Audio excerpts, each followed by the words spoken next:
Olá, sejam todos muito bem-vindos à aula 2 da formação de análise comportamental HMI. E nessa aula nós vamos falar um pouquinho sobre o precursor aí deste teste, deste indicativo, que é Carl Gustav Jung. Ou somente, como as pessoas costumam dizer, né? Se você não quiser dizer ele é preconizado por Carl Gustav Jung. Não, só falar que ele é de Jung. E não é Jung que fala, tá? É Jung, ok?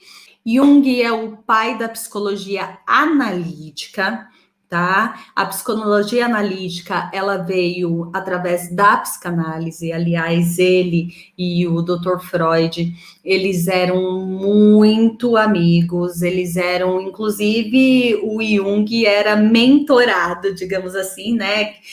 Que hoje se fala mentor. Então, é como se Freud fosse aí o principal mentor de Jung.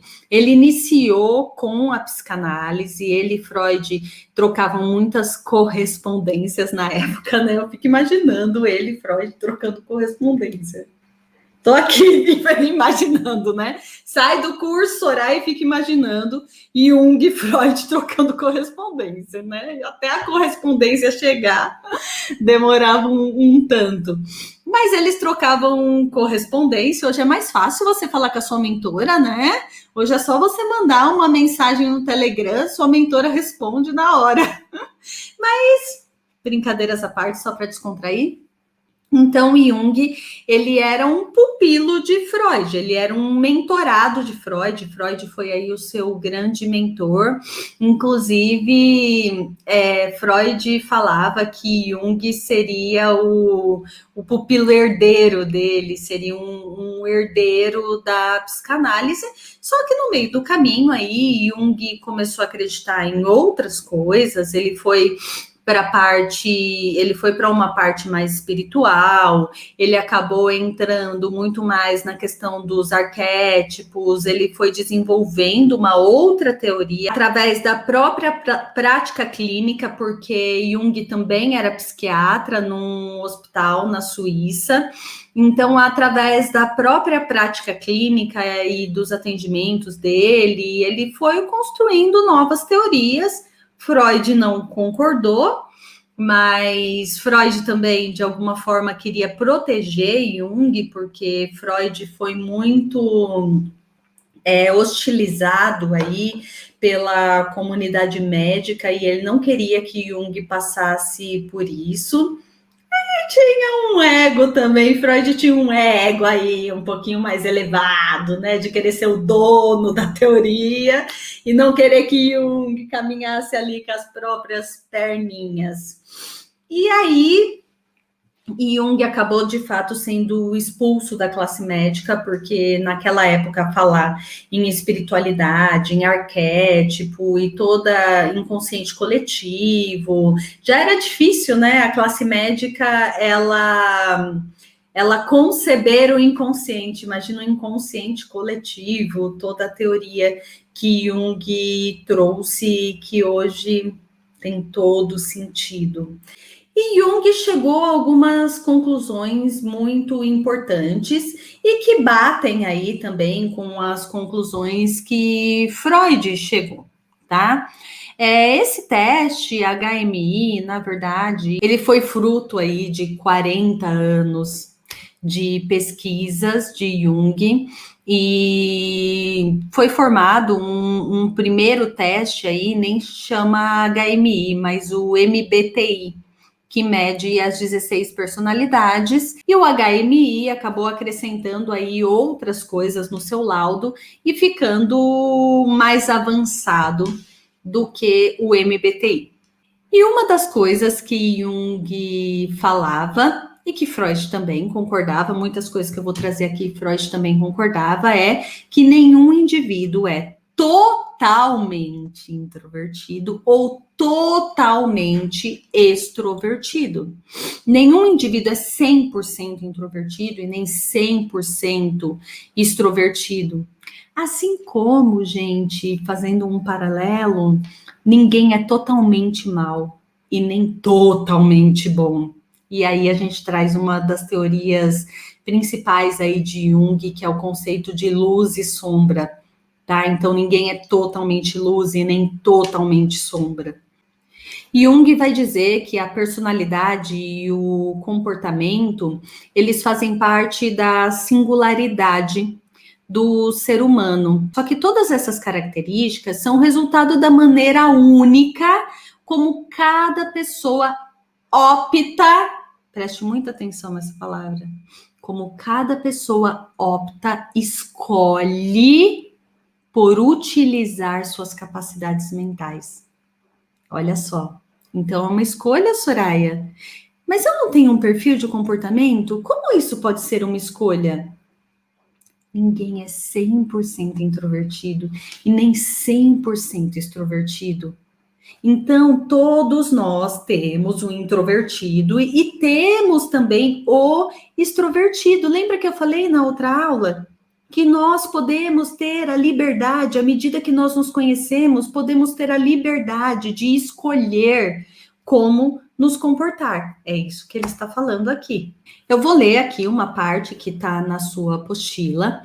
E Jung afirma que existem duas atitudes opostas, conhecidas como extroversão e introversão. São opostos. E cada indivíduo parece dividir a sua energia entre o mundo externo e o mundo interno. Todo mundo tem um mundo externo e um mundo interno. Não tem como você viver 100% para dentro ou 100% para fora. Só que os extrovertidos, a energia deles são mais voltadas para o mundo externo, e o introvertido, eles utilizam muito mais a energia voltadas para o mundo interno. O introvertido se sente mais confortável com seus próprios pensamentos e sentimentos, enquanto o extrovertido se sente em casa quando lida com outras pessoas e objetos, além de prestar mais atenção sobre seu impacto diante do mundo. Introvertidos, por sua vez, costumam observar como o mundo ao seu redor os afeta. Jung foi quem mais estudou isso e ajudou a popularizar aí esse conceito entre introvertido e extrovertido. Outra premissa que ele vai utilizar aqui é que todas as pessoas carregam 4 funções cognitivas principais. Então, Jung vai mostrar que as pessoas pensam, sentem e experimentam o mundo de formas diferentes, tá? E ele identificou aí 4 funções psicológicas fundamentais e que existem em todos os seres humanos, que é a sensação, o pensamento, o sentimento e a intuição. E todas elas fazem parte tanto do indivíduo, da pessoa que é extrovertida, quanto da pessoa que é introvertida. Só que o que acontece? Existem características que são mais dominantes. Então, ele identificou aí essas 4 funções psicológicas, só que sempre vai existir uma ou outra que é mais dominante em determinado perfil. Então, assim, existe uma pessoa extrovertida que também é uma pessoa que é muito mais pensante? Sim. E muito mais intuitiva? Sim. Existe uma pessoa introvertida que também é muito mais pensante e intuitiva? Sim. Então, existem essas duas energias, que é a forma de motivação, a forma como a gente vai colocar a nossa energia no mundo, que é ou para dentro ou para fora. E existem essas 4 funções psicológicas fundamentais: a sensação, o pensamento, o sentimento e a intuição. Tanto extrovertidos quanto introvertidos podem ter qualquer uma dessas 4. Geralmente, da mesma forma que não dá para ser 100% um ou 100% outro, nós temos em nós as 4, só que uma delas, 2 delas, na verdade, vão ser mais dominantes sobre as outras, assim como eu posso ser muito mais extrovertida do que introvertida e vice-versa. Então, assim, nós temos a função que nos indica que algo existe, e aí temos a sensação. Nós temos a função que estabelece o que as coisas significam, que é o pensamento. Nós temos a função que declara se aquilo nos convém e se queremos aceitar isso ou não, que tem a ver com o sentimento. E nós temos a função que serve como percepção inconsciente das coisas, indicando de onde essas coisas vieram e para onde estão indo, que é a intuição. Nós temos essas quatro. Todos nós temos essas quatro, assim como todos nós temos a extroversão e a introversão. Entende onde eu estou querendo chegar? Naquilo que eu falei na primeira aula e no que eu falei agora há pouco? Se todos temos todas as características, nós podemos ir escolhendo o que fazer, escolhendo como usar, de que forma usar, onde eu preciso de uma e onde eu preciso de outra. Nós podemos ter essa flexibilidade. Claro, claro, que tem algumas que são mais dominantes, e depois a gente vai falar um pouquinho sobre a intensidade de cada uma aí na nossa vida. E dependendo do grau de intensidade, pode ser mais fácil ou mais difícil fazer essa mudança ou ter essa flexibilidade, mas tudo bem, não importa. O importante agora é você saber que todos nós temos tudo isso dentro de nós, certo? Estamos como sempre, em todas as formações, construindo um conhecimento juntos. A terceira premissa vai dizer que seres da mesma espécie compartilham semelhanças em suas mentes inconscientes. Então, nós nascemos com uma herança psicológica, com uma herança simbólica, assim como com uma herança biológica. E aí agora, se você fez lá o especialista de inteligência emocional, se você passou aí por essa aula, você sabe do que nós estamos falando. Nós estamos falando de uma herança psicológica, a epigenética, e nós estamos falando de uma herança biológica, a genética. Lembra? As duas são importantes e as duas vão determinar o nosso comportamento. E Jung vai dizer que o inconsciente coletivo é o centro de todo aquele material psíquico que não surge através da nossa experiência pessoal. Nós recebemos os genes aí como uma herança simbólica, uma herança psicológica, e podemos transmitir isso através da nossa hereditariedade, através do nosso sistema, se nós formos falar de constelação familiar. Então, é isso que ele aqui também está dizendo. Então, o inconsciente coletivo, na verdade, ele tem a ver com conteúdos e imagens que são compartilhados por pessoas de todas as épocas e de todas as culturas, enquanto o inconsciente pessoal, ele tem muito mais a ver com as memórias de cada um. E esse conceito, ele vai dizer que, na verdade, a nossa mente, ela já nasce aí com uma estrutura capaz de determinar o nosso desenvolvimento no futuro e a interação com o meio em que a gente vive. Aqui ele vai trazer um pouco também sobre os arquétipos, que na verdade são ideias e imagens herdadas de responder ao mundo de determinadas maneiras. Uma outra premissa que ele traz é que o ego é o centro do consciente humano. Então, o ego está no nosso consciente e é um dos principais arquétipos da personalidade. Ele é o centro da consciência. Ele fornece as nossas vidas consciente e tenta nos convencer de que devemos sempre planejar e analisar as nossas experiências de forma consciente. E aí vem muito a calhar com a versão do Freud de como funciona o aparelho psíquico, porque ele vai dizer sobre ego, o id e o superego. Então, ele vai dizer que o ego está ali para poder regular as forças tanto do superego, que está aqui em cima, quanto do id. E o superego, para Freud, teria muito mais a ver com essa questão consciente, racional, ligado a regras, a limites.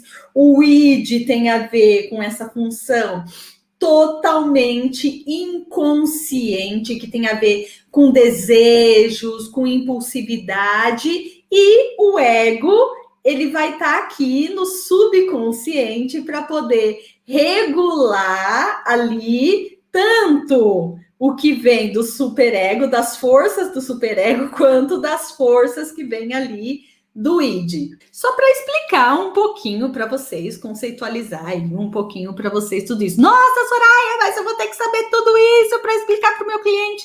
Não, você não vai precisar saber disso tudo para explicar para o seu cliente. Você vai precisar saber disso tudo para você. Eu estou contando para você, tá bom? Porque aqui nós estamos numa formação, então eu estou conceitualizando isso. Para você explicar para o seu cliente, o que eu vou fazer? Eu vou te entregar uns slides. Lembra dos slides que eu apresentei quando eu fui dar uma mentoria do HMI para você, logo depois da formação?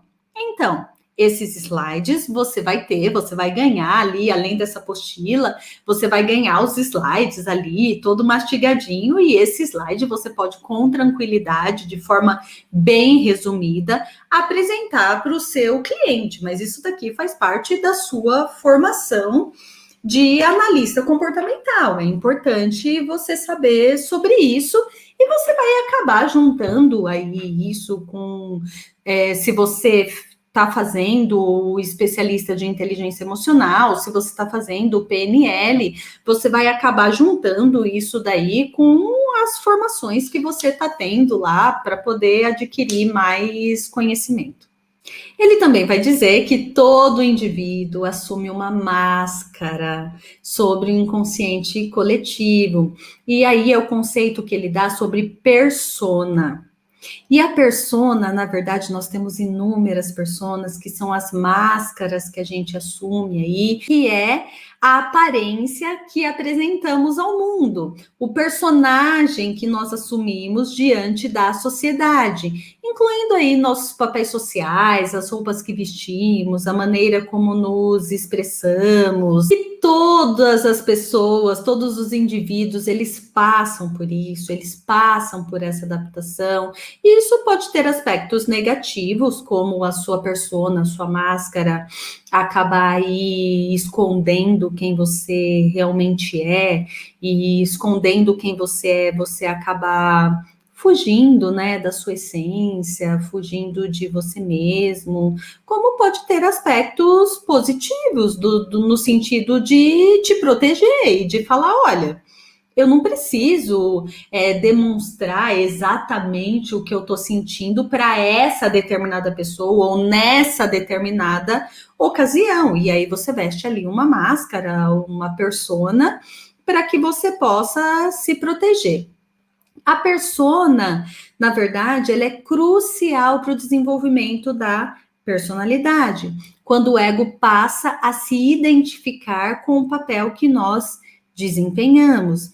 Nós vamos construindo aí a nossa personalidade através das interações que nós temos com as pessoas.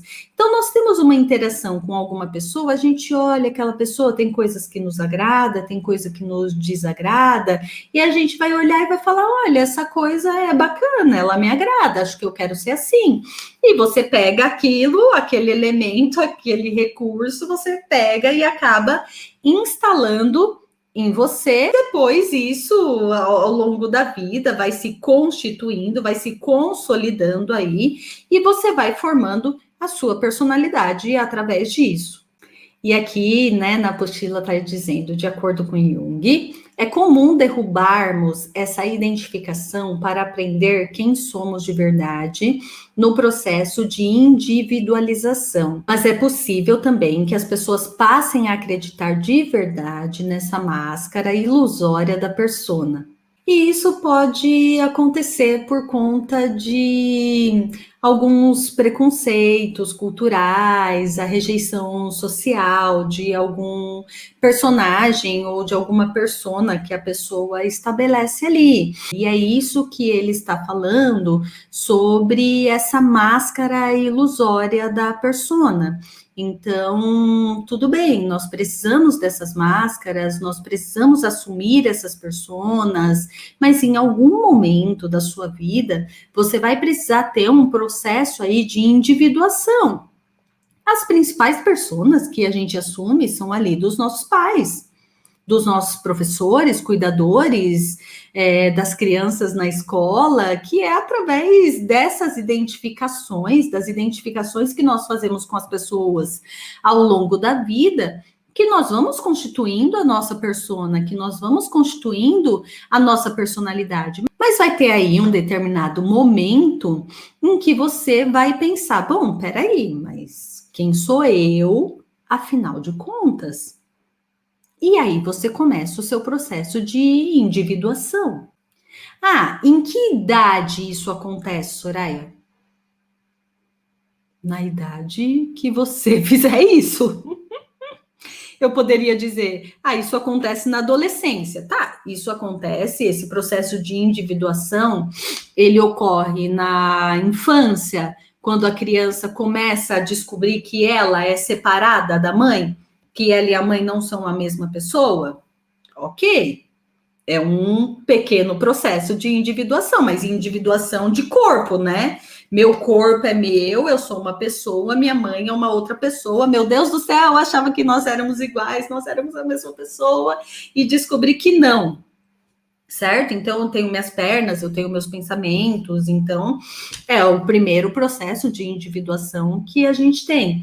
Um segundo processo, talvez, de individuação que a gente tem, e isso eu não estou trazendo nenhuma teoria ou bibliografia, tá? Eu só estou juntando aí vários estudos que eu tive ao longo da vida, de psicanálise, TCC, psicologia analítica, psicologia winnicottiana, o processo de aprendizagem de Piaget. Eu estou aí juntando tudo, fazendo um balaio de gato, tirando minhas conclusões.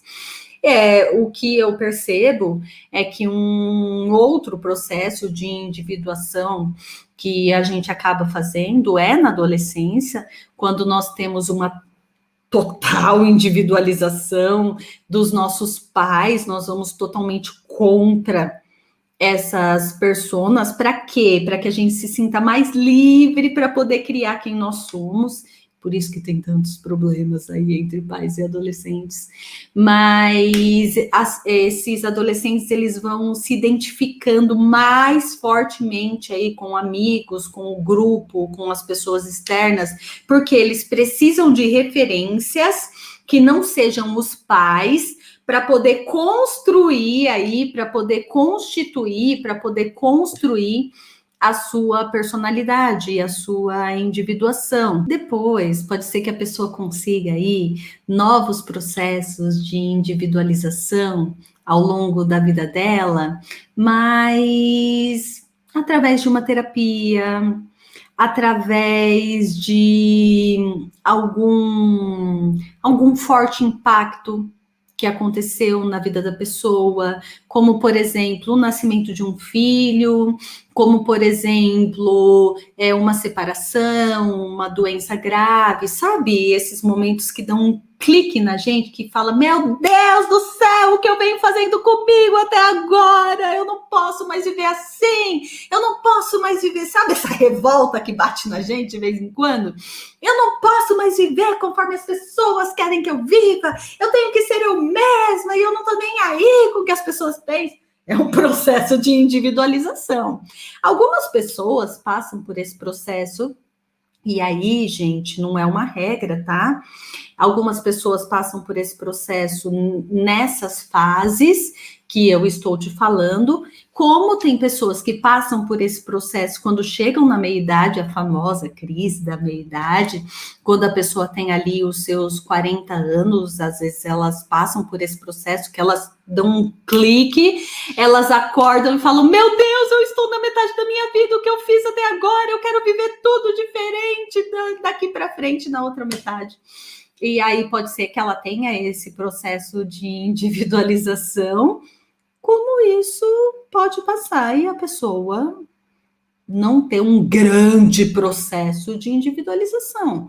Como você pode estar tendo esse processo de individualização agora, nesse curso, nessa formação de HMI, ou na formação de especialista de inteligência emocional, na formação de PNL. Muitas pessoas têm esse processo de individualização quando passam por um processo de psicoterapia, quando passa por um treinamento de forte impacto emocional. Bom, Desperte-se é o campeão disso. Então, a pessoa vai construindo ali um processo de individualização. E aí ela vai tirando essas máscaras e sendo cada vez mais ela mesma. Esse teste, né, ele pode também, você, como analista comportamental do HMI, você pode ajudar esta pessoa a tirar essas máscaras, porque esse teste, né, esse laudo, na verdade, ele é um grande raio-x, então a pessoa olha e fala, meu Deus, eu sou assim mesmo e eu nem estava percebendo, nossa, eu faço isso mesmo e eu nem estava percebendo, nossa. Então você vai trazer uma clareza ali para a pessoa gigantesca. Pode ser que seja através deste laudo e desta análise que ela vai começar a fazer o processo dela de individualização. Olha o papel importante que você vai ter aí, hein? Por isso que tendo este papel aí tão importante, você precisa ali, né, pegar isto como profissional, você precisa ali pegar isto com tanto respeito, com tanto cuidado, com tanto amor, né? Porque você está pegando ali o que é de mais precioso na vida de uma pessoa e você não pode fazer isso de qualquer jeito. Ai, Soraya, que medo que você me deu agora, e se eu acabar com a vida da pessoa? Não, você não vai acabar com a vida da pessoa, porque você não tem este poder, tá? Você não é tão poderoso assim, você não tem este poder de acabar com a vida da pessoa, tá bom? Mas o que eu estou dizendo é para que você cuide disso com muito carinho, com muito respeito. Por quê? Porque você vai estar conduzindo a pessoa a algo da mesma forma que eu estou fazendo aqui com vocês, certo? E a última premissa que ele coloca aqui em relação à personalidade, à formação de comportamentos, ele vai dizer que mesmo uma vida feliz não pode existir sem um pouco de escuridão. O que ele está dizendo aqui? Ele está dizendo que todos nós temos a nossa luz e a nossa sombra. Uma não pode existir sem a outra. Então, para de fugir da sua sombra. Para de fugir dos seus defeitos. Para de fugir das suas partes que você precisa melhorar. Para. Ninguém é totalmente bom e nem totalmente ruim. Quanto mais luz você tem, mais sombra você tem. Uma não pode viver sem a outra. Luz não pode viver sem sombra. Sombra não pode viver sem luz, porque senão que parâmetro a gente teria? Que parâmetro a gente teria para dizer que há luz se não tiver escuridão? Não tem parâmetro. Que parâmetro você teria para dizer que essa é a mão direita se não tivesse a mão esquerda? Não tem parâmetro. Que parâmetro você teria para dizer sobre felicidade se você não tivesse tristeza? Que parâmetro você teria para dizer o sim ou para dar valor para o sim se não existisse o não? Que parâmetro você teria para isso? Nenhum. Você não teria parâmetro.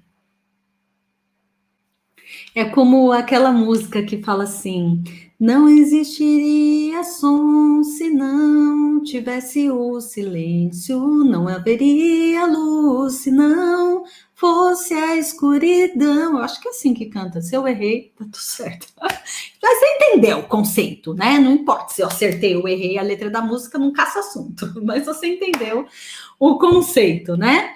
Então é isso. Ele vai dizer aqui numa entrevista ao jornalista Gordon Young, não é Jung, é Young, feita em 1960, e Jung observa que a palavra felicidade, presta atenção, a palavra felicidade perderia seu significado se não fosse equilibrada por um pouco de tristeza. É compreensível que busquemos a felicidade e evitemos os momentos de pouca sorte. Mesmo assim, a razão nos ensina que essa atitude não é razoável e o melhor seria encarar as coisas conforme elas surgem, com paciência e tranquilidade. Então, o ideal é que você consiga equilibrar a sua luz e a sua sombra. Equilibrar o melhor que existe dentro de você com o pior que existe de você. Equilibrar a sua parte boa com a sua parte má. Entende? Então, é isso. Esse é um dos conceitos principais de Jung e na verdade é o que faz sentido aí na nossa vida, né? A gente precisa trabalhar com o equilíbrio. Nossa, Soraya, eu quero ser uma pessoa super equilibrada, totalmente equilibrada. Não vai ser totalmente equilibrada, criatura. Por que você não vai ser totalmente equilibrada? Porque se a gente chegar na homeostase, a gente morre. Não dá para ficar na homeostase. Homeostase é morte, morreu, acabou. Se você for totalmente equilibrado, aquela pessoa totalmente linda e maravilhosa e evoluída, não ter mais problemas, morre, morre. Não tem mais nada para você fazer aqui. Então, ainda bem que nós temos possibilidades de evoluir. Nós buscamos o equilíbrio. Nós buscamos o equilíbrio. Aí, mais uma coisa: o equilíbrio só existe porque tem o desequilíbrio. Sem desequilíbrio, é impossível nós sermos equilibrados. Pensa um pouquinho sobre isso, tá? E para de se cobrar tanto. Você é um ser humano. É um ser humano. Só isso. Você, só isso e tudo isso. Então você é um ser humano. E a gente tem que encarar as coisas com paciência, com compaixão, paciência conosco, paciência com as pessoas. Por isso a importância de você saber o perfil comportamental do outro, porque você vai ter um pouco mais de paciência, tranquilidade, né? Porque não existe problema sem solução. Aí, mais uma contradição. Não existe problema sem solução, porque se não houvesse a solução, esse não seria um problema, né? Porque só é um problema porque ele tem uma solução, porque senão que parâmetro eu teria para dizer que este é um problema, tá? Então é a gente procurar encarar os problemas, encarar as coisas, olhando mais para soluções, olhando mais para os nossos recursos, procurando dentro de nós os nossos verdadeiros recursos para lidar com determinada situação. E se você tem todas as partes dentro de você, você pode escolher como agir, você pode escolher como se sentir, e isso é um treino. Taste. Hashtag taste. Teste, teste, teste, teste. Treine até se tornar, treine até se tornar, treine até se tornar, treine até se tornar. Vou falar isso 300 milhões de vezes. Treine até se tornar. Como você é chato, Soraya? Treine até se tornar. Não tô nem aí que você acha que eu sou chata. Treine até se tornar. É isso. Não tem outra forma. E nós vamos treinar a vida inteira. Bom, essa aula ficou muito mais longa do que eu esperava, porque eu falo pelos cotovelos, mas eu não tenho como, eu não consigo, gente, é um problema, eu não consigo guardar conhecimento dentro de mim, eu tenho que passar esse conhecimento. Não dá para ficar assim, fala isso, fala isso, fala isso. Olha, esse conhecimento tá ligado com esse. Eu acho que você tinha que passar. Não consigo não ouvir a minha voz da consciência para poder, de fato, né, doar conhecimento para vocês. Então, tudo bem, as aulas ficam um pouquinho mais longas. Eu ia falar do histórico, né, da conquista do HMI, mas eu vou falar sobre isso na próxima aula. Então, vai ter uma aula a mais, tá? É como se essa aula aqui tivesse dividido em duas para a gente não ter aulas aí muito compridas, tá bom? Então, nos vemos na próxima aula. Até lá!